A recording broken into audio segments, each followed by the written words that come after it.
Welcome, word community, to today's deep meditation. Like, imagine spending your whole life serving and doing, quote unquote, good deeds, but then finding out you completely missed God's will. Yeah, that is an incredibly terrifying thought, honestly. Right, it really is. So, whether you were sitting in the pews at Hong Kong Cheil Church this Sunday, or maybe you're just catching up with the sermon now, we are looking at this wild checkpoint in Matthew 5:8. Blessed are the pure in heart, for they will see God. And that one verse, I mean, it just completely disrupts how we normally think about spiritual growth, doesn't it? Oh, totally. Because if you picture the Beatitudes as like constructing a house, Jesus puts down this foundation of inner healing first, being poor in spirit and mourning. Right, exactly. And eventually, he does get to the outward action, like seeking justice and all that. But right in the middle of this progression, he installs this massive security checkpoint. Yeah, right before we step out to actually do God's work, he demands we check our motives. Which is crazy to me because I always kind of thought doing good work and fulfilling God's will were, the exact same thing. I think a lot of people do, but there is just this huge gap between the two. Yeah. Like you could run an entire charity and still not actually be doing his will if your heart isn't pure. Wow. Okay, so how do we bridge that gap? Well, we really have to look at the original Greek word Jesus uses for pure in that sermon. It's katharos, which is actually where we get our English word catharsis from. Wait, really? Katharos? Okay, because my instinct is always to think of purity as just being clean, like, I don't know, taking a shower to wash off dirt or something. Right, but katharos is actually more about being in an unmixed state. Oh, I see. So it's more like refining gold. Like, you don't just wash a lump of gold. You have to put it in a fire to burn away every other alloy Right. until only that one pure element is left. Exactly. That is a really crucial distinction to make, because in a spiritual sense, the impurities we are talking about aren't just those obvious, scandalous sins we normally think of. Right, the stuff everybody sees. Yeah. Often the most dangerous impurity is what we call a double mind.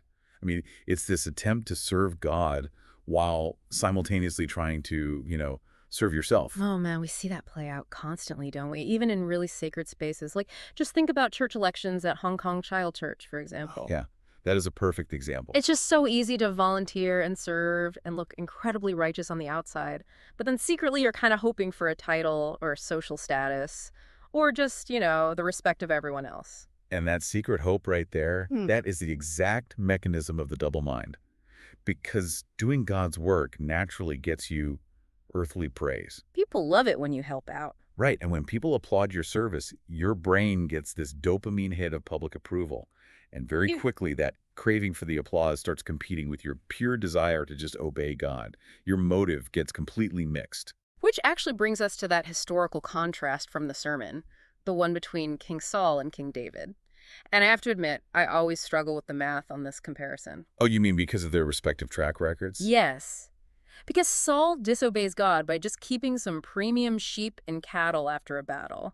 But David literally commits adultery and murder. Yeah, it's pretty extreme. Right. Yet David is the one remembered as having a pure heart.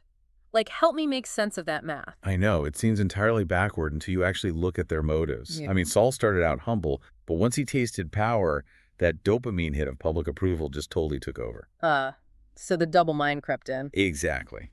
God instructed him to completely destroy Amalek, but Saul kept the best spoils, basically to please his soldiers and boost his own status. So his devotion became mixed. He obeyed, sure, but only partially, just to serve his own ego. He completely lost that pure gold, single element focus. He did. But then you look at David, and yes, his actions were horrific. But when the prophet Nathan confronted him, David didn't make excuses. He didn't try to protect his political image the way Saul did. He just shattered. Right. Yeah, he shattered. His repentance was completely undivided. So despite his massive, massive failures, the core orientation of his heart remained singularly desperate for God, not for his own glory. Okay, so a pure heart isn't about having a flawless record. It's really this unmixed, uncomplicated hunger for God alone. But human nature, it naturally drifts back toward that double mind. We start craving the applause again. So how do we actually stop that drift? Well, the hard truth is we can't manufacture that purity on our own. In John 15, Jesus gives us the definitive mechanism for it. He says, "Remain in me, and I will remain in you." Right, like a branch can't produce fruit just by trying really hard. It has to stay attached to the vine. Precisely. Maintaining that single-minded purity means staying fiercely attached to Jesus and really relying on him to constantly burn away those competing alloys we talked about. Because when we finally drop the act, when that gap between our outward religious resume and our inward devotion disappears, that is when we experience the true freedom Jesus talks about in John 8.32. There's no more exhausting performance to keep up. It really just requires a total surrender of our personal agendas.